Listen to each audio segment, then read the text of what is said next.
Michelini es irrepetible. Es de esas personas que son irrepetibles por la manera de ser, por la bondad, lo afable, lo generoso en la manera de tratar, de recibir, de ser receptivo.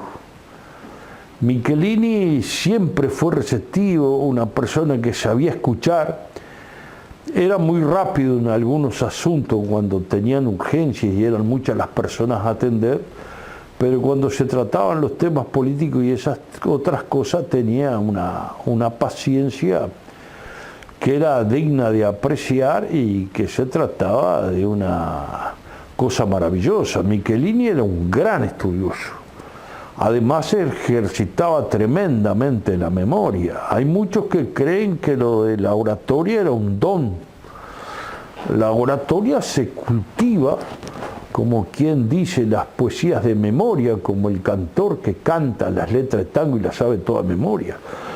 Michelini, que tenía una memoria magistral, estructuraba sus discursos, los dividía y además se lo decía 4, 5, 6, 7, 8 veces antes. Cuando la interpelación, cuando Jiménez de Arechaga se hace una parte de la interpelación y la otra se suspende y queda más adelante, a veces veníamos en el auto y dice, pero no me podés sacar este discurso de arriba, porque el discurso no lo había terminado y él de repente venía manejando y se estaba recomponiendo de nuevo el discurso y no quería quedar atrapado de ese elemento que también de alguna manera era alienante. Michelini, la claridad del decir y cómo decía y las palabras que usaba era toda una preparación de la cuestión. Y que Michelini hablara 1 hora o 2 horas y que no fuera interrumpido era un producto de su trabajo. Una de las cosas más importantes era del respeto que le tenían los legisladores. Y además otro era por la oratoria, que Michelini tenía cierta facilidad y cierta velocidad producto de su entrenamiento constante, pero además, si Michelini tenía una parte del discurso que él mismo que creaba, se podía crear una contradicción o veía que algún legislador le podía pedir una interrupción, él la sacaba del discurso. Michelini era de una gran habilidad para sortear todas las dificultades que se podían dar mientras él estaba haciendo un discurso, para él poder decir un discurso sin interrupciones de los demás. Además tenía una claridad y una manera de decir que aunque fuera rápido, a veces muy rápido, la claridad de dicción y la construcción del discurso permitía que todos lo pudieran escuchar y entender perfectamente. Quiere decir que era una persona fácil del punto de vista auditivo y de la comprensión en su oratoria, y era brillante y magistral en la preparación de los discursos, porque para tener esa claridad de ideas, de conceptos y desarrollarlos como lo desarrollaba, hay que tener las ideas muy claras en la cabeza. Eso se trabaja mucho, eso merece mucho análisis, mucha conversación y algunos libros leídos para cada discurso. Quiere decir que Michelini lo que él tenía era trabajo, más trabajo, más trabajo. Además tenía una cosa que siempre repetía cuando conversábamos.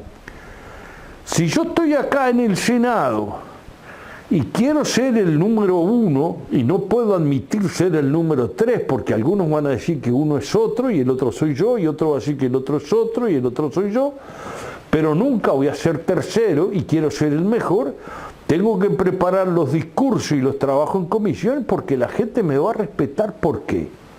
Porque trabajo. Michelini siempre decía, yo llego a las comisiones a las 9 de la mañana, llego en hora y trabajo. Vienen las comisiones a las 2 de la tarde y yo estoy y trabajo. Y cuando voy al plenario y tengo que decir discursos e intervenciones de leyes, de la enseñanza, de la vivienda, que obtuvo un tremendo triunfo cuando salió la ley de vivienda, que fue llevada adelante por él, eso es todo un trabajo. Yo no tengo diario, no tengo radio, no tengo dinero, no tengo comunicación, no tengo una estructura partidaria política que me pueda imponer. Entonces mi hábitat y mi desarrollo, mi manera de propagar mis ideas es acá. y acá tengo que ser el mejor. ¿Y cuáles eran los puntos flojos de Michelini?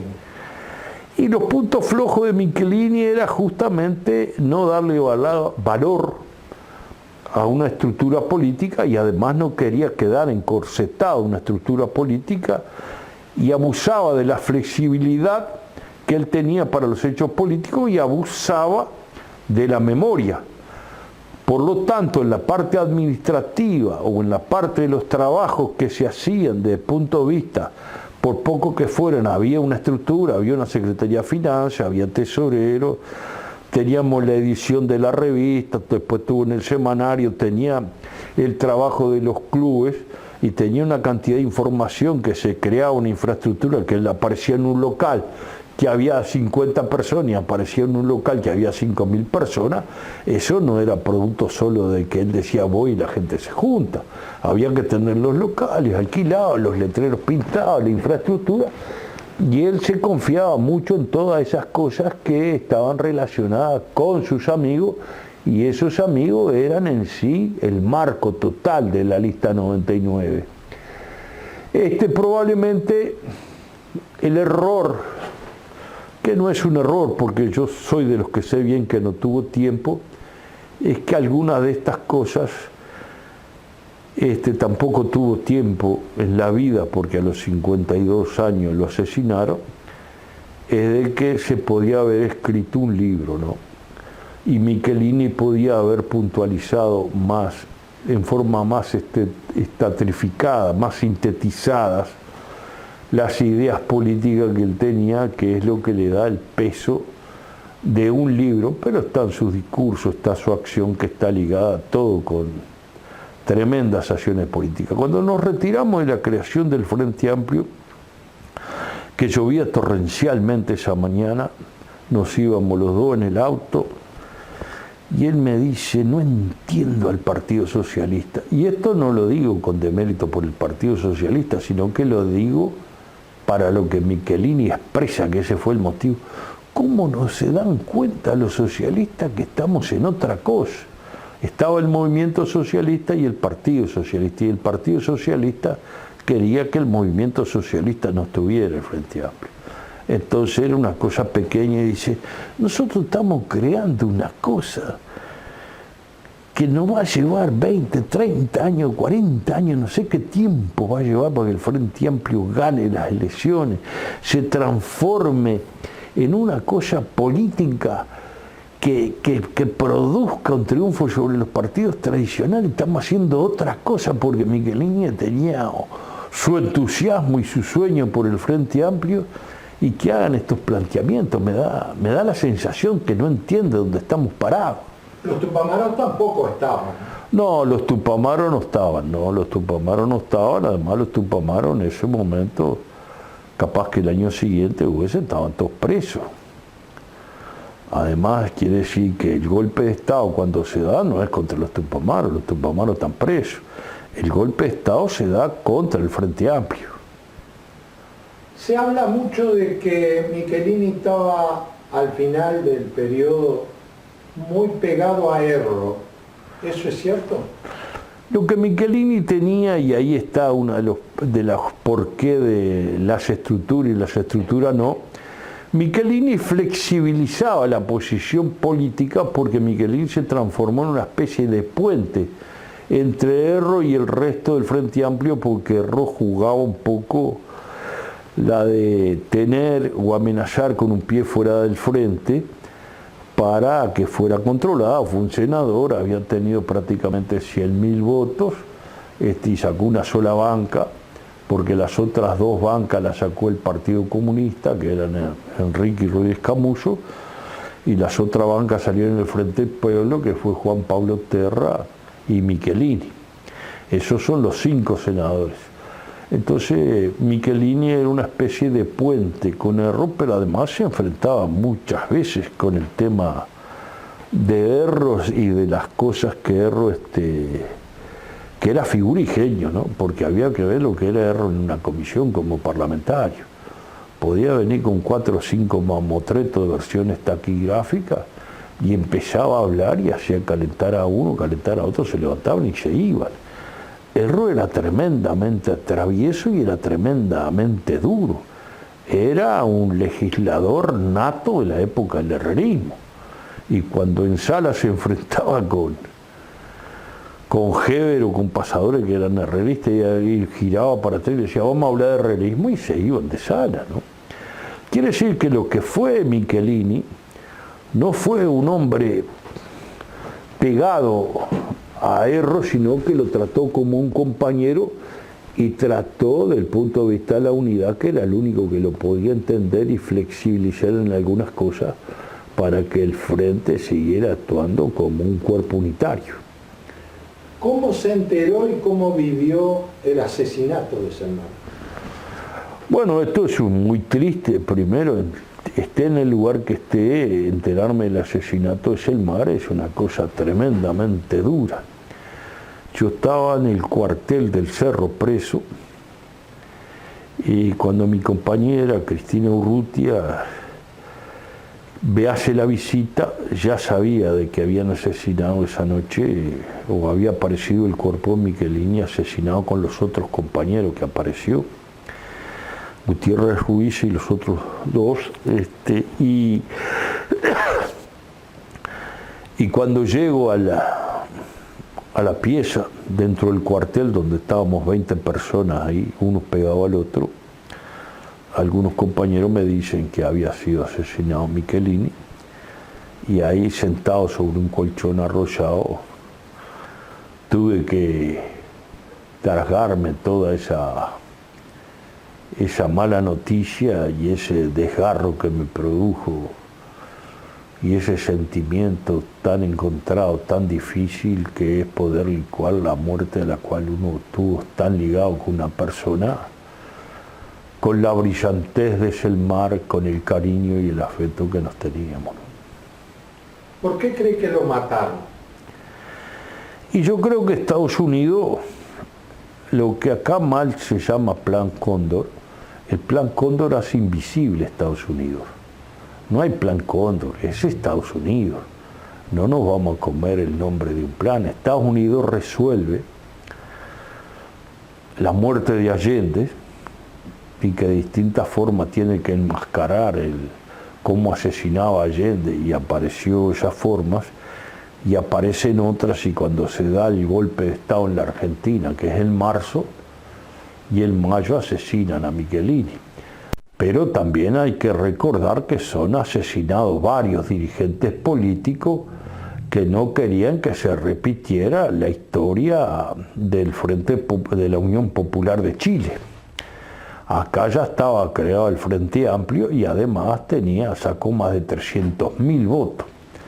Cuando nos vamos la noche de las elecciones con Sereñi, creo que estaba por Río Branco, Julio Herrera, el comité, aquel primer comité, íbamos acompañando a Sereñi de noche después de la tabla electoral, y que teníamos 290 y pico mil votos, 295.000 votos, y Sereñi nos decía, ojalá que pasemos los 300.000, así podemos decir que somos más de 300.000, o tuvimos 304.000 votos.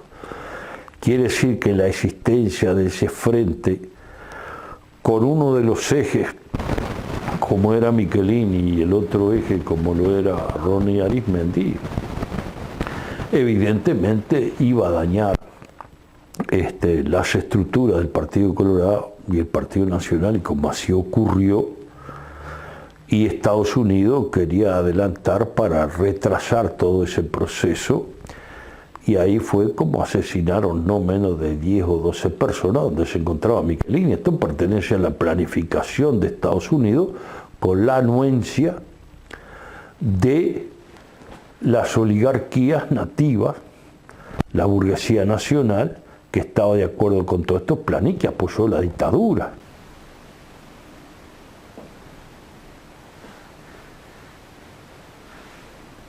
¿Durante cuántos años fue usted secretario de Michelini? Bueno, yo trabajé con Michelini durante todo el periodo que él es senador, cuando fue ministro y cuando vuelve a ser senador por el Frente Amplio. Quiere decir que hay un periodo que Michelini trabaja en el Senado, dentro del Partido Colorado, porque él había sido diputado en 2 periodos por la lista 15, lo es en un periodo por la 99. Recuerdo perfectamente un congreso que se hace en Florida en 1963, que nosotros de la juventud estábamos con él en un boliche tomando un cortado y le preguntábamos por qué él no había sido candidato al Senado. Y él nos dijo, no, hay códigos en esto. Dice, yo recién, este es el 3er periodo que voy a estar de diputado. Hay que tener 3 periodos de diputado y después uno puede ser candidato al Senado. Ese era un código entre, no sé si dentro de los grupos vallistas o en general dentro de todos los grupos. O también si fue una contestación, que no creo que así sea, para conformarnos a nosotros que teníamos todo el entusiasmo de haberlo visto ya en el Senado en 1963, después de haber obtenido las bancas 2 del Senado y haber obtenido 7 u 8 bancas en diputado con la lista 99. Yo creo que la actuación fundamental de Michelini, y que es una carrera contra el tiempo y que termina siendo una carrera contra su vida, contra su asesinato, va de 1968 a 1976, fecha que es asesinado. Michelini empieza a conversar con determinados legisladores vallistas, el caso de Vasconcellos, Álvaro Bayo, algo con Maneco Flores, y tal vez probablemente con algún otro senador que conversábamos, pero que sabía que estaban al golpe del balde por si se daba algún frente dentro del Partido Colorado, un frente vallista. Lo que recuerdo perfectamente de esas reuniones fue cuando íbamos a La Paz, a la casa de Anguila, doctor Anguila, abogado, que era un dirigente de alto fuste dentro del Partido Colorado, era un hombre amigo de Renan y que además tenía la capacidad de hacer este diagrama interlineado con dirigentes políticos para que se encontraran y pudieran conversar. Yo tenía la suerte que Michelini me llevaba a esas reuniones, así que estaba el doctor Vasconcellos, estaba Anguila, Michelini, estaba yo allí en esas reuniones que se estaba tratando de formar el Frente Vallista. A esa de la Casa de la Paz fuimos a comer dos veces, siempre comimos asado. Anguila era un sibarita y tanto el asado como las ensaladas y el postre era muy bueno, de eso no me puedo olvidar. Anguila era un doctor excepcional, un hombre de una capacidad de unir y de tratar de cosas constructivas que hacía que en particular yo le tuviera un afecto muy grande y sin lugar a dudas el respeto y el afecto que le tenía tanto a Michelini como a Vasconcellos. ¿Cuál era la motivación principal para buscar una salida al Partido Colorado? Cuando se empiezan a desgranar los hechos y se ve que la mayoría la tiene Pacheco Areco y que no hay un planteamiento alternativo a través de Jorge Valle, pareció que era importante plantear una alternativa dentro del Partido Colorado para recuperar la mayoría dentro del Partido Colorado, para recuperar la autoridad del Partido Colorado con el vallismo. Si no era el vallismo, no. Cuando se dibuja eso y se empieza a trabajar, eso se va desmereciendo. Estas reuniones se siguen dando de mañana en la sala de ministros del Palacio Legislativo, y en esas mañanas que iba entrando Álvaro Bayo le dice a Vasconcellos, presida usted. Y Vasconcellos le dice, no, presida usted, yo estoy para presidir otras cosas. Claro, Selmar se sonrió después de terminar la reunión, se termina, viene y dice, este partido está liquidado. Vasconcellos no afloja su candidatura a la presidencia, él entiende que es ser esto, así que esto no va a caminar dentro del Partido Colorado.